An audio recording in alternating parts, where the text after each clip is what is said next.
আমি দূর থেকে তোমারে দেখেছি। কি হয়েছে? এটা ছাগলের মতো তা দিন দিন করে নাচে। এখানে এতক্ষণ অনুষ্ঠান চলেছিল, তো এখানে নাস্তা বিতরণ করা হয়েছিল। এখন সে চিন্তা করতেছে যদি কিছু খাবার পাওয়া যায়, সেজন্য খোঁজাখুঁজির জন্য সে ব্যস্ত। আসলে ব্যস্ত শহরে কে কার খবর রাখে?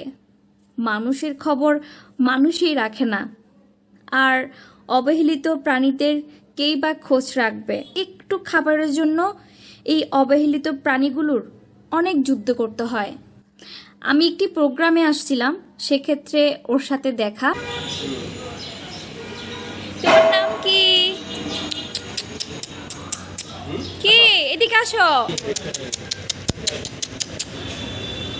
আসো তোমার সাথে বন্ধুত্ব করি, আসো আসো। আচ্ছা আচ্ছা আচ্ছা আচ্ছা আচ্ছা,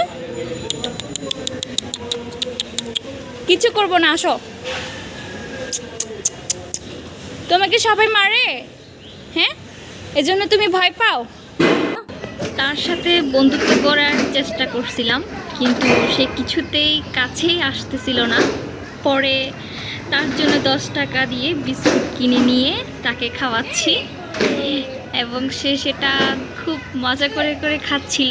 আমার এটা দেখে এত আনন্দ লাগছে, মানে আমি বলে বুঝাইতে পারবো না। আসলে ওদের খাওয়ানোর মধ্যে এক রকমের ভালো লাগা কাজ করে। তাদেরকে পেট ভরে খেতে দিতে না পারলেও অন্তত একটু হলেও ক্ষুধা জ্বালা মেটাতে পারি, আর এই অল্প কিছু পাওয়াতে তাদের অনেক সুখ। যেখানে এক চিমটি খাবার পাওয়া যায় না, সেখানে একটু খাবার হলেও আমার থেকে পেয়েছে, এটাই অনেক বড় পাওয়া তাদের জন্য। আগে অন্তত ডাস্টবিনে কিছু হলেও খাবার খেতে পারত, এখন তো তাও পাচ্ছে না। তো যাই হোক, তাকে আমি এই বিস্কুটটা খাওয়াতে পেরে অনেক আনন্দ পেয়েছি। তো সে খুব মজা করেই খাচ্ছে। অবশেষে তার সাথে আমি একটা বন্ধুত্ব করে ফেলি। তাকে আমি আদর করে দিচ্ছি। শুধুমাত্র 10 টাকার বিস্কুট দিয়েই তার সাথে আমার খুব সুন্দর একটি বন্ধুত্ব হয়ে যায়।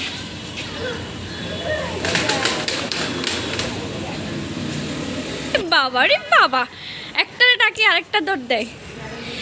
আমি দূর থেকে তোমারে দেখেছি। কে তোমরা কয়জন আসছো? কয়জন? 2 জন? রে বাবা রে বাবা রে। এইদিকে আমি যখন ওদের ওখান থেকে চলে আসি, তখন আবার দেখি ওরা খাবারের জন্য ওখানে খোঁজাখুঁজি করছে।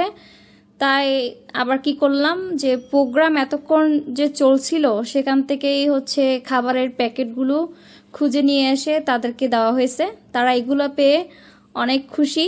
একজন ওদিকে দৌড়াদৌড়ি, আর একজন এখানে বসে বসে খাচ্ছে। আমার মনে হয় এরা 2 জন বোন হবে, কারণ তাদের মধ্যে একটা মিল আছে। তারা দুজনই খুব সুন্দর, খুবই ভালো। কি হ্যাঁ, কি হয়েছে? এটা ছাগলের মতো তা দিন দিন করে নাচে। এটা ছাগল, এটা ছাগলের বাচ্চা। এই ছাগল, ছাগলের বাচ্চা, এটা ছাগলের বাচ্চা, ছাগলের বাচ্চা, ছাগলের বাচ্চা, এটা ছাগলের বাচ্চা। জায়গা জায়গা।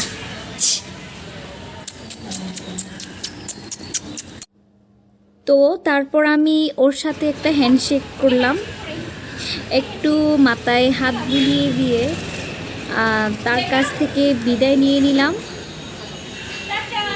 সবাই ভালো থাকেন, সুস্থ থাকেন, আর অবহেলিত প্রাণীদের বেশি বেশি ভালোবাসেন। দোয়া রইল আপনাদের জন্য।